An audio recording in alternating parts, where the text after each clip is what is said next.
चित्तस्य पदेन वाचा मलं शरीरस्य च वैद्यकेन योपाकरोत्तम प्रवरं मुनीनां पतञ्जलिं प्राञ्जलिरानतोऽस्मि।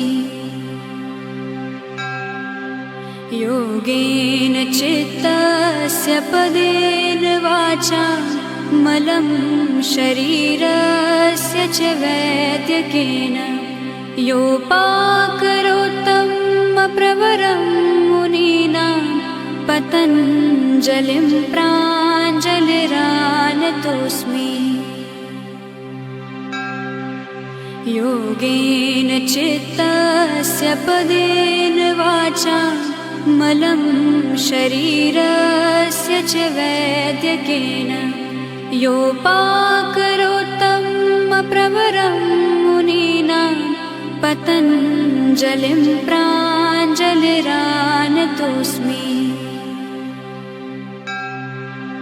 योगेन चित्तस्य पदेन वाचा मलं शरीरस्य च वैद्यकेन